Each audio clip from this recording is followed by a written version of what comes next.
Olá, boa noite. O Supremo Tribunal Federal forma maioria para condenar o ex-deputado Roberto Jefferson a 9 anos de prisão. Cartel de medicamentos. Empresas envolvidas no esquema são multadas em mais de 50 milhões de reais. Operação da Polícia Civil do Distrito Federal prende integrantes da torcida organizada do Corinthians, suspeitos de agredir e roubar um vascaíno. Tribunal de Justiça de São Paulo condena um influenciador que encenou um roubo e transmitiu tudo pelas redes sociais.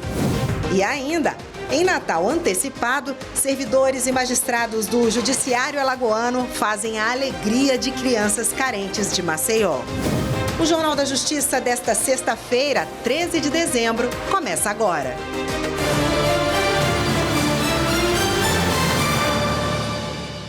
O Supremo Tribunal Federal formou maioria no plenário virtual para condenar o ex-deputado federal Roberto Jefferson a 9 anos de prisão.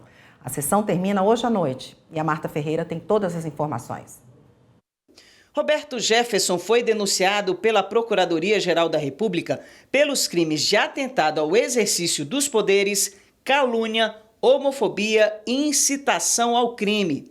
Na acusação, o Ministério Público listou entrevistas e postagens em redes sociais em que o político teria incentivado a população a invadir o Senado Federal e a praticar vias de fato contra senadores. Além disso, teria defendido a explosão do prédio do Tribunal Superior Eleitoral. O plenário do STF recebeu a denúncia em junho de 2022. A Corte havia decidido que o processo deveria ser remetido à Justiça Federal. Porém, depois dos ataques de 8 de janeiro, os ministros entenderam que os fatos anteriores tinham conexão com a investigação dos atos golpistas. Assim, a competência do caso retornou ao Supremo. A ação penal está sendo julgada em sessão do plenário virtual. O relator é o ministro Alexandre de Moraes. Em 80 páginas de voto, o ministro analisou detalhadamente as condutas do ex-deputado. Chamou atenção para os conteúdos publicados em julho de 2021. Moraes afirmou que o réu tentou, com emprego de violência ou grave ameaça, abolir o Estado Democrático de Direito, impedindo ou restringindo o exercício dos poderes constitucionais ao atingir a honra e ameaçar ilegalmente o poder legislativo e seus parlamentares, em especial os integrantes da CPI da pandemia. Moraes também destacou os danos causados pela difusão de conteúdos de ódio nas redes sociais. O ministro afirmou que o réu, ao se valer da internet para a prática dos crimes, além de conferir um alcance praticamente imensurável aos vídeos criminosos por ele publicados, também se aproveita para divulgar posicionamentos criminosos, causando significativos distúrbios e reiterados ataques por parte de seu público às instituições democráticas, ao Poder Legislativo, ao Supremo Tribunal Federal, ao Tribunal Superior Eleitoral e à comunidade LGBTQIAP+. Assim, Moraes propôs pena de 9 anos, 1 mês e 5 dias de prisão, além do pagamento de R$200 mil por danos morais coletivos. O ministro definiu ainda que até a conclusão do processo ficam suspensos os direitos políticos de Roberto Jefferson. A maioria dos ministros acompanhou o voto de Moraes. O ministro Cristiano Zanin também votou pela condenação, mas propôs pena de mais de 5 anos. Já o ministro André Mendonça entendeu que o Supremo não deveria julgar ação penal contra o ex-deputado, já que Jefferson não tem prerrogativa de foro para ser julgado pela Corte. Nunes Marques acompanhou o voto de Mendonça. A sessão virtual termina hoje à noite. Roberto Jefferson está preso desde outubro de 2022, depois de disparar contra a Polícia Federal, quando agentes tentavam cumprir uma ordem de prisão contra ele no Rio de Janeiro. O pedido de prisão foi motivado por descumprimento de ordem de Moraes. Ele estava em prisão domiciliar e proibido de usar as redes sociais, mas publicou um vídeo com ofensas à ministra Carmen Lúcia. Moraes, então, determinou que ele voltasse a ser preso. A Ordem dos Advogados do Brasil questionou no STF a lei que regulamenta o monitoramento de conversas de presos com advogados. A lei referente ao pacote anticrime, sancionado em 2019, estabelece que no regime disciplinar diferenciado nas penitenciárias federais, os detentos deverão ter todas as atividades monitoradas por áudio e vídeo, exceto nas celas ou durante as entrevistas dos advogados, salvo expressa autorização judicial. Na ação, a OAB pede que o STF reconheça a inconstitucionalidade da parte da norma que afasta a garantia do sigilo entre o advogado e o cliente. O órgão defende que as comunicações entre eles só sejam monitoradas quando houver indícios de que o advogado esteja envolvido em atividades criminosas. A ação direta de inconstitucionalidade foi atribuída ao ministro Alexandre de Moraes, que, em razão da relevância da matéria, decidiu levar o caso ao plenário, sem exame prévio do pedido de liminar. O ministro também requereu informações às autoridades envolvidas. Os ministros do STF validaram o chamado contrato intermitente, estabelecido pela reforma trabalhista de 2017. Nessa modalidade, o empregado é chamado para trabalhar apenas quando necessário, sendo permitida a alternância entre os períodos de trabalho e de inatividade. No julgamento, prevaleceu o voto do ministro Nunes Marques. Para ele, o trabalho intermitente promove jornadas mais flexíveis aos empregados e reduz o custo das empresas. Veja a seguir, empresas envolvidas em cartel de medicamentos são multadas em mais de 50 milhões de reais. E a Polícia Civil do DF prende integrantes da torcida organizada do Corinthians suspeitos de agredir e roubar um vascaíno. A gente volta já já.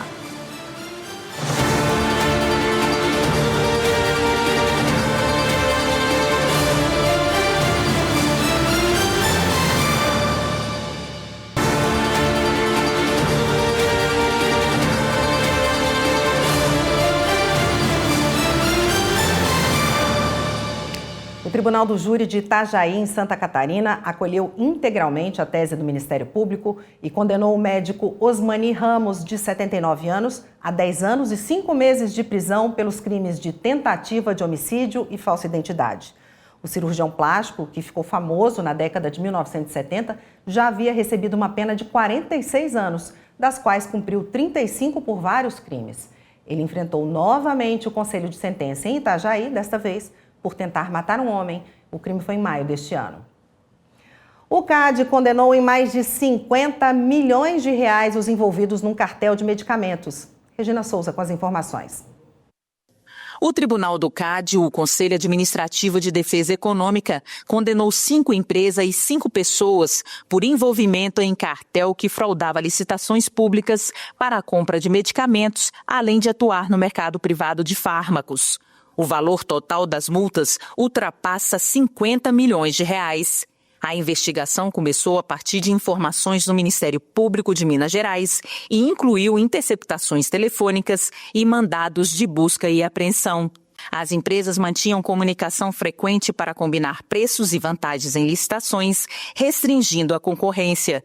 Além disso, também fixavam preços e condições de venda no mercado privado. O crime foi entre 2007 e 2011 em Minas Gerais, São Paulo, Bahia e Pernambuco. A Polícia Federal cumpriu 22 mandados contra uma organização suspeita de compra de votos e lavagem de dinheiro em 4 municípios do Rio de Janeiro. Além da capital, as ações foram realizadas em São João do Meriti, Nova Iguaçu e Duque de Caxias.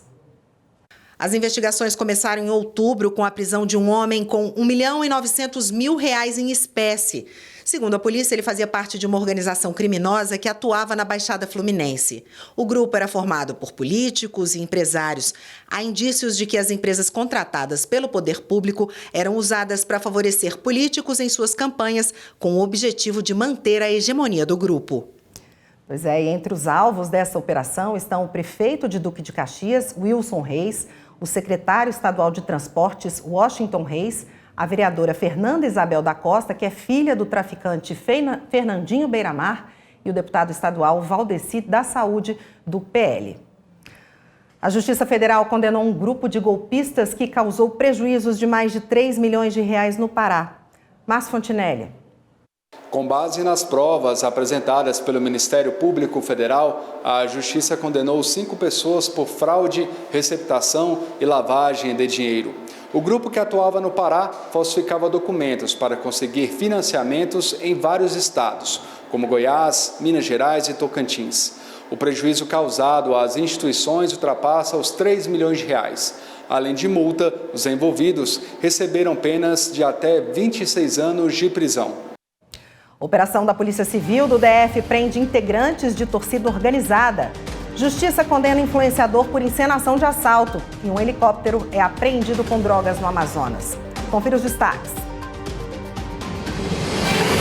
A Força Integrada de Combate ao Crime Organizado apreendeu um helicóptero usado para o transporte de drogas na região do Rio Solimões, no Amazonas. Durante a abordagem, os agentes encontraram uma grande quantidade de entorpecentes. O material apreendido foi encaminhado à Força Integrada, que vai dar continuidade às investigações em conjunto com outros órgãos de segurança. A Justiça de São Paulo condenou por roubo o influenciador digital Paulo Henrique Amparo dos Santos, de 24 anos, por simular um assalto à mão armada durante transmissão ao vivo nas redes sociais. O pretexto é de que era uma brincadeira. A pena é de 4 anos de prisão em regime inicial aberto. Ele pegou uma réplica de arma de fogo e abordou a vítima, que não sabia de nada, exigindo o celular e a senha do aparelho. Em seguida fugiu, mas foi reconhecido e preso pela Polícia Militar. E a Polícia Civil do Distrito Federal prendeu preventivamente 2 torcedores e cumpriu 3 mandados de busca e apreensão nos arredores de Brasília. Eles são integrantes de uma torcida organizada do Corinthians Paulista e suspeitos de agredir e roubar as roupas e o cartão bancário de um homem que usava a bermuda do Vasco. O caso foi num supermercado em Taguatinga em outubro. Os agentes tentam agora identificar outras 2 pessoas que teriam participado do crime. O Tribunal Superior Eleitoral considerou legal a apreensão do celular do filho do deputado estadual Francismar Mendes Pontes, do PSB, suspeito de envolvimento num crime investigado pela Polícia Federal. Repórter Carolina Chaves. O Tribunal Superior Eleitoral julgou um recurso contra a decisão do Tribunal Regional Eleitoral de Pernambuco. O TRE considerou legal a busca e apreensão do celular de João Rafael Câmara de Oliveira Pontes, filho do deputado estadual Francismar Mendes Pontes.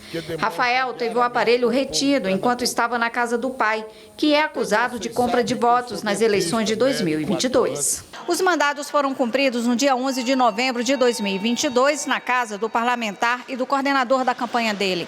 Na época, viralizou nas redes sociais um vídeo de pessoas cobrando o candidato por terem supostamente votado nele, o que é crime. No TSE, o relator ministro André Mendonça entendeu que há justificativa sim para apreender o celular de João Rafael, mesmo ele não sendo investigado. Pela presença de documentos no quarto por ele ocupado, que, segundo a autoridade policial, tinham potencial conexão com a investigação do delito eleitoral. Citando aqui precedente do Supremo, na PET 5173, relatado pelo ministro Dias Toffoli, conseguindo que é admissível a apreensão de bens em poder de terceiro, morador do mesmo imóvel em que reside o investigado, quando interessem as investigações, máxime diante de indícios de um liame entre ambos.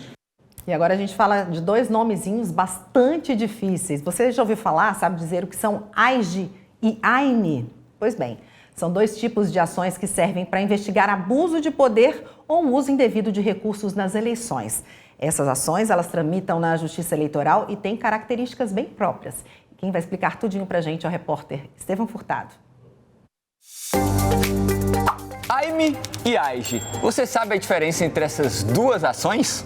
Com características próprias, elas se destacam no período eleitoral e são usadas como instrumentos de controle para evitar o abuso de poder ou uso indevido de recursos econômicos que possam prejudicar as eleições. Mas bora ver as principais diferenças.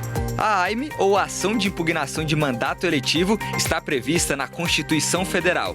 E a AIGE, Ação de Investigação Judicial Eleitoral, está na Lei de Inelegibilidades. A AIME pode ser apresentada até 15 dias após a diplomação. Já a AIGE é apresentada até a data de diplomação. A AIME busca evitar que políticos que conquistaram mandato por meio de abuso de poder econômico, corrupção ou fraude continuem no cargo. A AIGE investiga o abuso de poder econômico ou de autoridade e o uso indevido da mídia durante a campanha. Tanto na AIME quanto na AIGE, se a justiça julgar procedentes, os candidatos podem ficar inelegíveis e ter o diploma ou o registro cassado.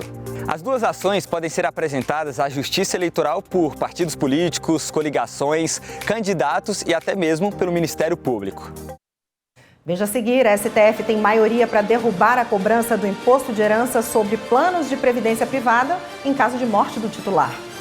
E em Minas Gerais, a Justiça decide que declaração de comparecimento ao hospital não vale não como atestado médico.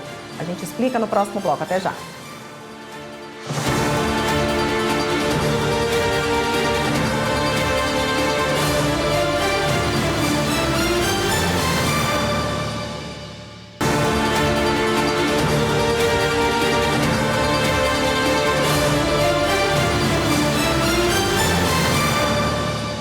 A Suprema Corte já tem maioria de votos contra a cobrança do imposto de herança sobre planos de previdência privada em caso de morte do titular. A questão está em julgamento no plenário virtual da Corte. A reportagem é de Viviane Novaes. Para a maioria dos ministros, a cobrança do ITCMD, Imposto sobre Transmissão, Causa-Mortes e Doação, é inconstitucional sobre os planos de previdência privada em caso de morte do titular. A decisão vale para dois tipos: o Vida Gerador de Benefício Livre, VGBL, e o Plano Gerador de Benefício Livre, PGBL. Atualmente, os estados têm regras diferentes sobre a incidência ou não do imposto. A intenção do Supremo é uniformizar esse entendimento. Por isso, o julgamento é de repercussão geral, ou seja, a decisão do STF vai valer para todos os processos semelhantes na Justiça. O julgamento do caso está no plenário virtual e termina no final da noite desta sexta-feira. 8 ministros já acompanharam o relator Dias Toffoli para invalidar a cobrança do ITCMD. Toffoli argumentou que o VGBL e o PGBL funcionam como um seguro de vida e que, no caso de morte, o pagamento é feito porque houve um contrato. Por essa razão, segundo o relator, os planos de previdência não deveriam ser entendidos como herança e tributáveis. E o Supremo Tribunal Federal fez mais uma audiência de conciliação sobre o fornecimento do medicamento Elevides, que é indicado para o tratamento de distrofia muscular de Duchenne. Os detalhes com a repórter Carolina Chaves. O encontro faz parte do cumprimento de decisões liminares envolvendo o fornecimento do medicamento. A audiência de conciliação foi convocada pelo ministro Gilmar Mendes. Ele é relator de uma reclamação que discute se o SUS deve fornecer o medicamento Elevides para o tratamento da distrofia muscular de Duchenne, uma doença genética incapacitante que atinge apenas meninos com a degeneração progressiva do músculo em decorrência da ausência de uma proteína. Cada aplicação do remédio custa 17 milhões de reais. Esta semana houve mais uma rodada de negociação entre a União, Ministério da Saúde e a farmacêutica Roche. As partes chegaram a um consenso que deve ser submetido à aprovação do ministro. Após a homologação pelo relator, a proposta será levada para análise do plenário virtual do Supremo. O Tribunal Superior do Trabalho lançou a segunda edição da revista do programa Trabalho Seguro. Essa publicação é uma homenagem ao idealizador do programa, ministro João Oreste Dallazen, que morreu em março deste ano. Anderson Conrado. O evento contou com a participação de ministros da Corte, amigos e familiares do ex-presidente do TST e do Conselho Superior da Justiça do Trabalho, o ministro João Oreste Dallazen, que faleceu em março deste ano. O magistrado foi o responsável pela criação do programa Trabalho Seguro durante a presidência dele no Tribunal Superior do Trabalho em 2012. O Trabalho Seguro é um projeto que já é desenvolvido como política pública do Tribunal Superior do Trabalho há mais de 10 anos, né? Precisamente há 12 anos. Iniciou com o ministro Dallazen no ano de 2012, quando começa a construção dos estádios no Brasil inteiro para abrigar a Copa do Mundo em 2014. Isso possibilitou a preocupação e o desenvolvimento dessa atenção à política de cada vez mais poder preservar a segurança no trabalho e divulgar os critérios da produção do trabalho em ambiente seguro e saudável. O programa hoje está consolidado com uma iniciativa do Conselho Superior de Trabalho de prevenção ao acidente de trabalho. E hoje o Conselho e o TST fazem esse justo reconhecimento com homenagem a ele nessa segunda edição. Para a família do ministro Dallazen, a iniciativa é um reconhecimento ao legado deixado pelo magistrado. Nós nos sentimos muito prestigiados e gratos com o tribunal por reconhecer todo esse trabalho que foi prestado e não apenas isso, mas por seguir ainda com uma atuação tão forte num tema tão importante.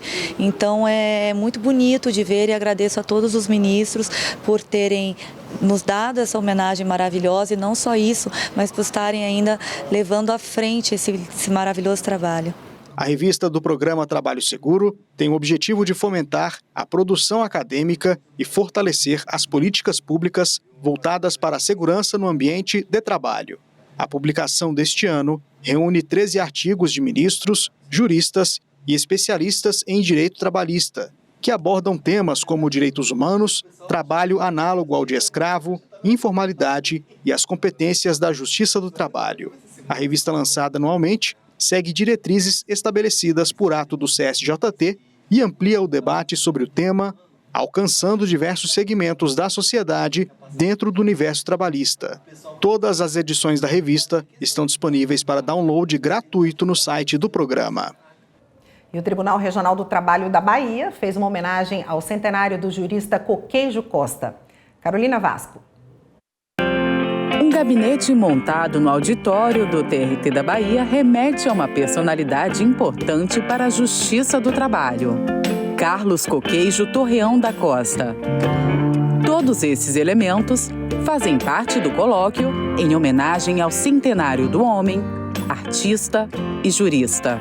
São os mais brilhantes magistrados, artista, compositor, musicista, poeta, ensaísta, processualista, um verdadeiro jurista, enfim, pessoa que reuniu e reúne as mais grandes qualidades que você pode esperar de um grande baiano. Coqueijo, na nossa perspectiva, é um cidadão exemplar, né? Porque ele também diversificou suas atividades. Ele era um poeta, ele era um cantor, ele era um cronista, um pai de família, né? Um cidadão de bem. Carlos Coqueijo Torreão da Costa tem papel fundamental para o TRT da Bahia, tanto que seu nome homenageia o edifício sede, onde também há um memorial dedicado a ele. Coqueijo Costa também é o nome da principal honraria da Justiça do Trabalho aqui na 5ª Região.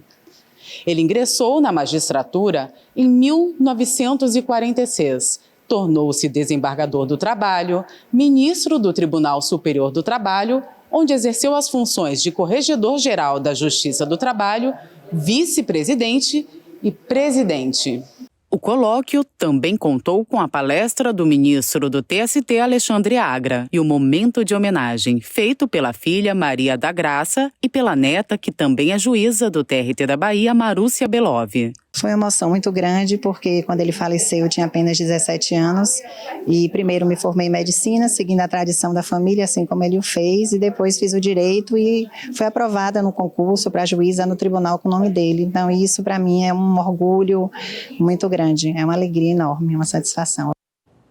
E o Tribunal Regional do Trabalho da 3ª Região, em Minas Gerais, decidiu que uma declaração de comparecimento ao hospital não vale como atestado médico. A empresa até aceitou os atestados médicos com justificativa de ausência, mas se negou a receber as declarações de comparecimento a unidades médicas com duração de até 1h30, entendendo que o empregado deveria ter retornado ao trabalho após as consultas, o que não aconteceu. O funcionário foi então advertido na primeira falta sem atestado médico, suspenso na segunda e, por fim, demitido na 3ª ausência não justificada. O trabalhador entrou na justiça para receber a verba rescisória com demissão sem justa causa, mas teve a ação negada pela Vara do Trabalho de Contagem. Após o recurso do funcionário ao TRT de Minas Gerais, a sentença de demissão por justa causa foi confirmada por unanimidade pelos desembargadores. E o Superior Tribunal de Justiça decidiu que a empenhorabilidade de bens de hospitais filantrópicos não engloba dinheiro em conta bancária. Os ministros da terceira turma negaram provimento ao recurso especial interposto por um hospital filantrópico de Florianópolis contra o acórdão do Tribunal de Justiça de Santa Catarina, que autorizou o bloqueio e posterior penhora de cerca de R$4 mil nas contas da unidade de saúde devido ao não pagamento de parcelas de um contrato firmado com uma empresa de tecnologia. O hospital alegava que a quantia deveria ser desbloqueada porque uma lei de 2022 estabeleceu a empenhorabilidade de bens de hospitais filantrópicos e de santas casas de misericórdia mantidas por instituições beneficentes. Segundo o hospital, os depósitos bancários estariam incluídos na proteção da lei, cujo objetivo é assegurar que o direito coletivo à saúde prevaleça sobre interesses particulares. No julgamento do recurso especial, o ministro relator Ricardo Vilas Boas Cueva reconheceu que os recursos financeiros depositados em contas bancárias são indispensáveis para o trabalho das instituições filantrópicas, mas esclareceu que o texto legal não menciona dinheiro em conta. O ministro acrescentou que uma interpretação extensiva, como queria o hospital, estendendo a empenhorabilidade, prejudicaria as entidades beneficentes ao restringir as chances de obter crédito no mercado, pois iria inviabilizar qualquer execução contra essas instituições. Veja a seguir, herdeira de ex-combatente não pode acumular pensão especial com pensão por morte do INSS. E tem ainda a homenagem ao ministro Humberto Martins, do STJ. A gente volta já já.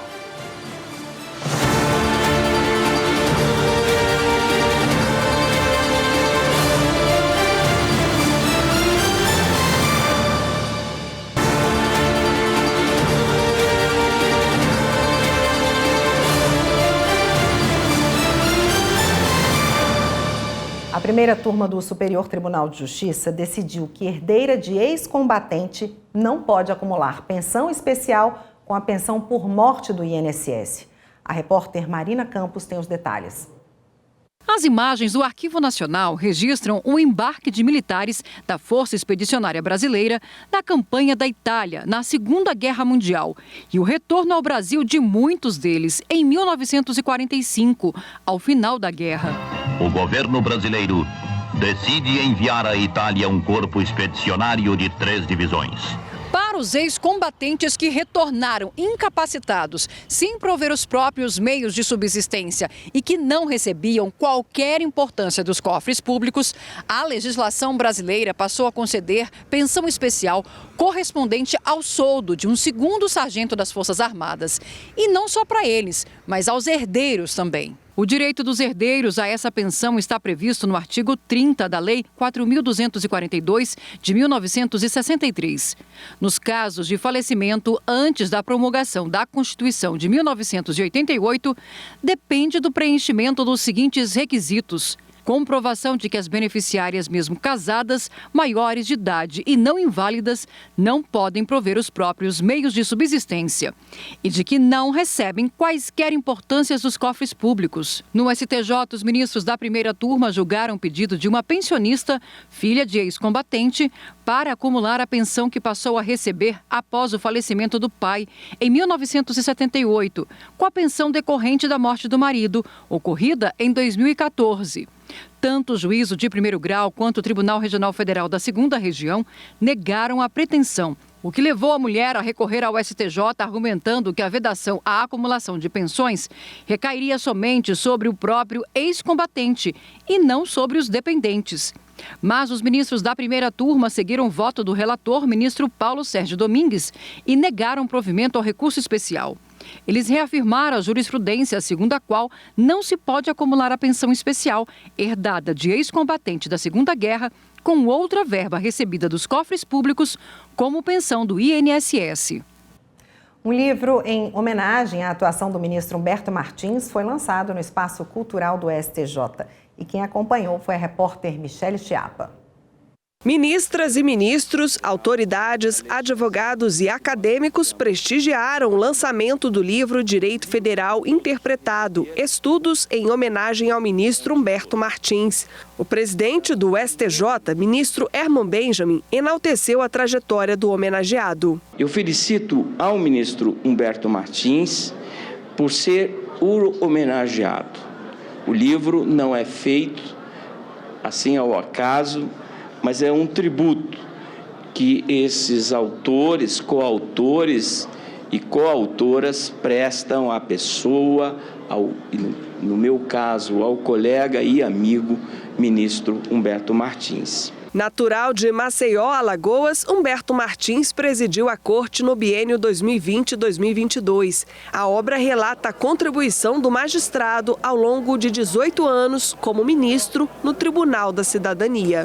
O livro fala da vida do direito, o livro fala do exercício da nossa atividade jurídica e da interpretação do direito federal no viver dos nossos dias e no futuro das gerações. Este é o livro que representa a verdadeira história da cidadania, da interpretação do direito federal.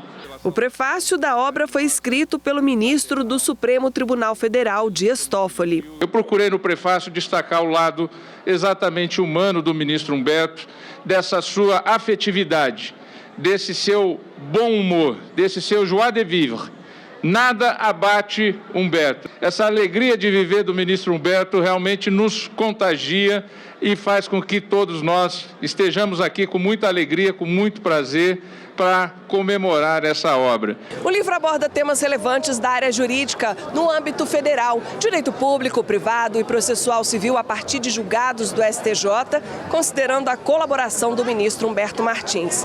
O destaque está na seleção de autores. Todos possuem alguma passagem da vida marcada pela presença do ministro ao longo da carreira. O Humberto Martins é exatamente essa pessoa que merece todos esses elogios, merece uma obra como essa. Merece um encontro como esse.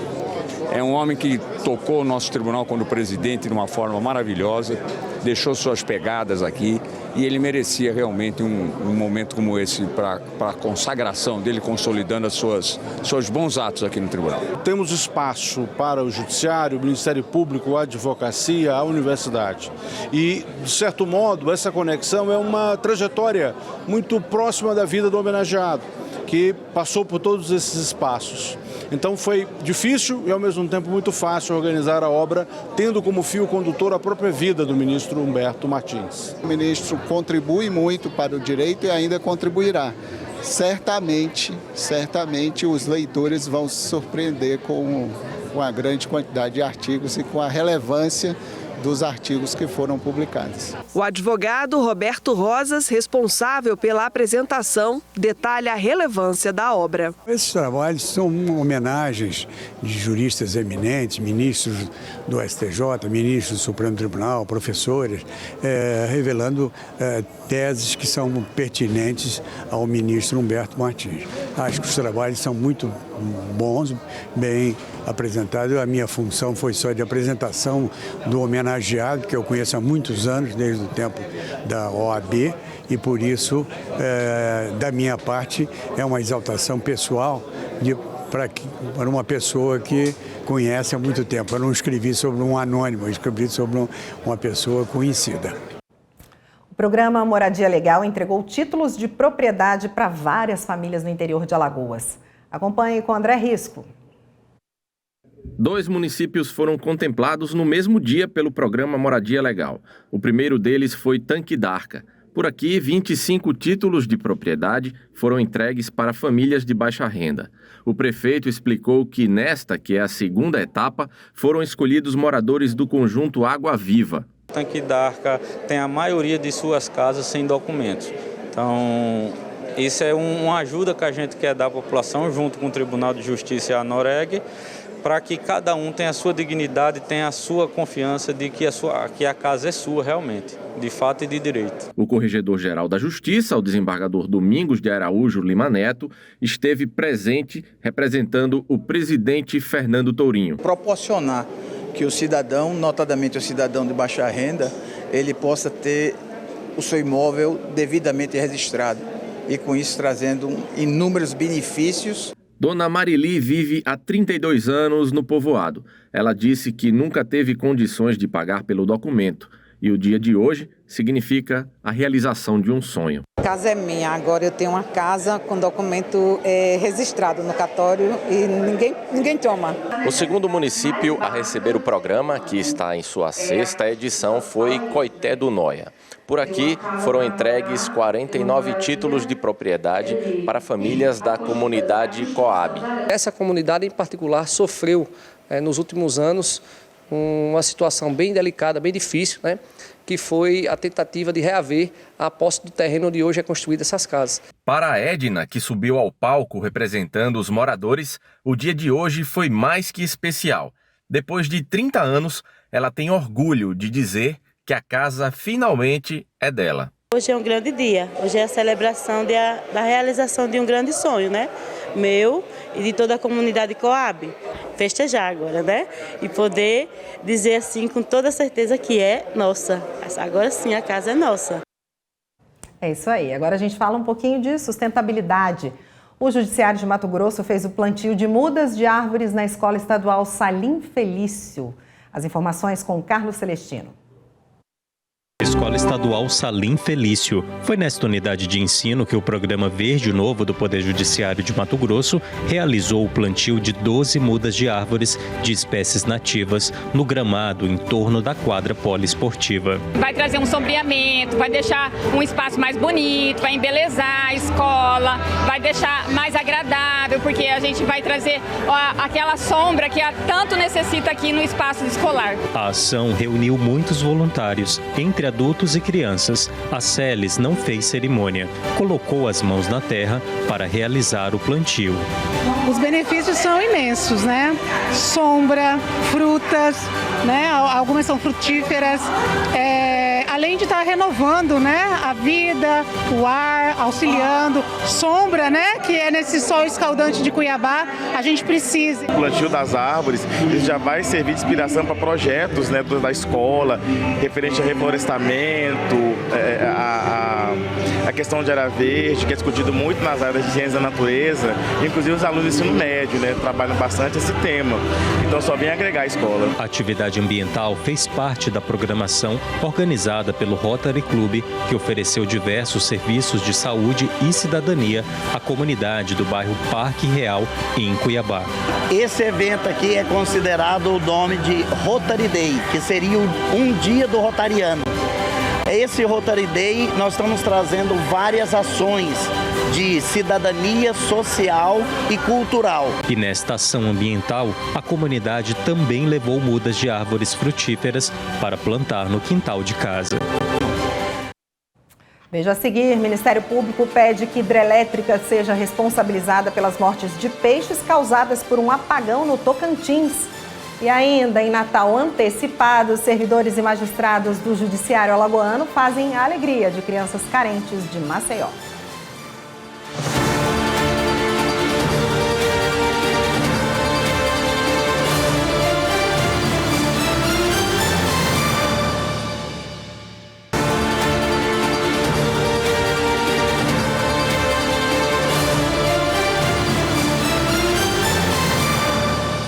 Em Tocantins, o Ministério Público Federal entrou com uma ação contra uma hidrelétrica pelas mortes de peixes causadas por um apagão na região.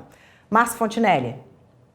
O Ministério Público Federal decidiu entrar com uma ação civil pública contra os responsáveis pela usina hidrelétrica de Estreito, no Tocantins, pelos danos ambientais causados pelo apagão em março de 2018. Quase 300 quilos de peixes mortos foram encontrados no rio Tocantins, logo depois do desligamento dos geradores.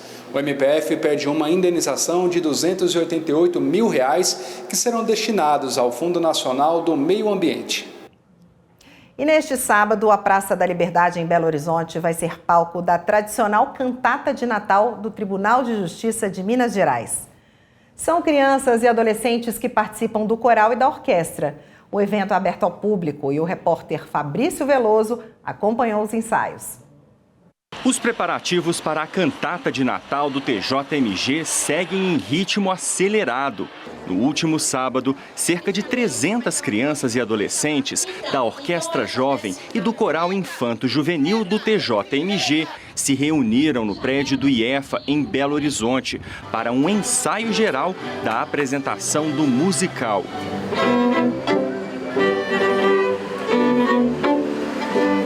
O tema deste ano é a Noite de Natal, que vai contar a história do primeiro festejo natalino da humanidade, marcado pelo nascimento de Jesus. Os 130 integrantes da orquestra vão interpretar 13 músicas, entre clássicos de Natal e composições especialmente arranjadas. Já o coral reúne 170 crianças e adolescentes de 6 a 17 anos. Divididos em grupos, no pátio do edifício, todos aguardavam o momento do ensaio com expectativa e ansiedade. Eu tô bem animada para a apresentação, porque é sempre um evento muito legal, sabe? Ver a praça cheia de gente, iluminada e a gente cantando que a gente está ensaiando já há muito tempo. Então fica bem ansioso, bem animado. Eu já participei, é muito legal. Eu tô um pouco ansiosa, porque isso é um evento que todo mundo do coral espera por muito tempo. E isso acaba que quando chega no dia, todo mundo fica muito ansioso para cantar logo, para ver quanta gente que vai ter, como a praça vai estar iluminada. Os integrantes vão se revezar em 8 atos para contar a jornada dos 3 reis magos, guiados pela estrela de Belém até o menino Jesus.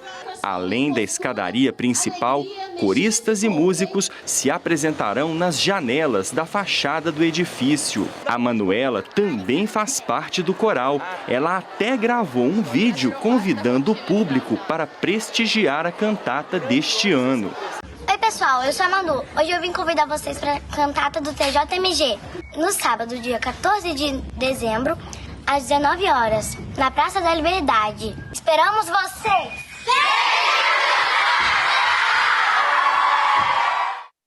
Tá mais que feito esse convite. E olha, magistrados e funcionários do Tribunal de Justiça de Alagoas fizeram um Natal antecipado para crianças de Maceió. E a festa, é claro, contou com a presença do Papai Noel. A Lídia Lemos conta como foi. Sejam bem-vindos ao Natal Mágico. Foi assim, com brilhinho nos olhos e muito entusiasmo, que 173 crianças viveram o encantamento do Natal durante a 14ª edição do Natal Solidário, que aconteceu no Pleno do Tribunal de Justiça. O evento, organizado pelo programa Cidadania e Justiça na Escola, começou com o espetáculo Natal Mágico. Depois chegou a tão esperada hora de receber o presente das mãos do Papai Noel. Eu amei participar, eu gostei muito, fiquei muito feliz que o Papai Noel veio. Amei ganhar meu presente. Tiago também ficou feliz da vida em ganhar o presente que sempre sonhou. Eu gostei muito, é muito bom ficar aqui e foi o melhor presente da minha vida. Com o tema Natal é Amor, seja você presente. A campanha arrecadou em apenas 27 horas os 173 presentes. Isso aconteceu graças à solidariedade de juízes, desembargadores e servidores que escolheram uma cartinha e doaram os brinquedos. É um momento diferenciado. Eu sou entusiasta desse programa. Esse, para mim, é um coroamento de final de ano. É realmente o Natal e esta felicidade, o que mais me contagia é a felicidade delas. Olha, obrigado a todos que se envolveram ativamente para que esse Natal Solidário acontecesse. Eu posso apostar que esse Natal vai ser lembrado por elas durante muito tempo, né? Uma emoção tão forte que elas vivenciam aqui, que talvez seja o Natal mais lembrado. A festa continuou no estacionamento externo do TJ, onde os pequenos se esbaldaram nas brincadeiras e comidinhas gostosas.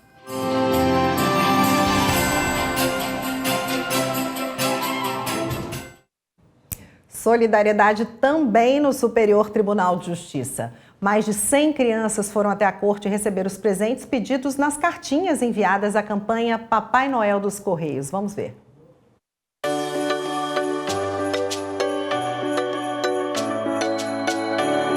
iniciativa que já tem muitos anos e que vem fazendo um monte de criança feliz a cada ano que passa. Foram 101 crianças atendidas esse ano. 2 escolas do Paranoá, Itapetí e Sussuarana. A campanha Papai Noel dos Correios completa 35 anos de existência. Tem transformado sonhos em realidades, fortalecendo o elo entre a sociedade, a educação e a solidariedade.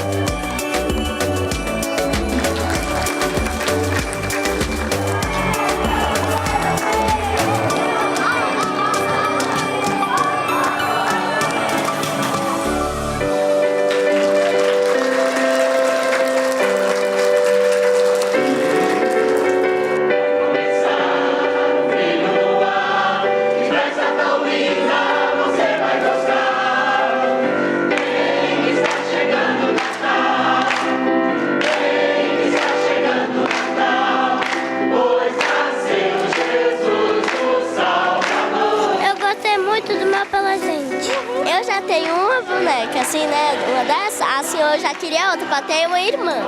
Assim, agora eu tenho. Não vou deixar nem minha prima tocar. Tia, falar a verdade, ó. Eu não sei quase nem 2 embaixadinhas direito, assim, derrubar a bola lá pra cima.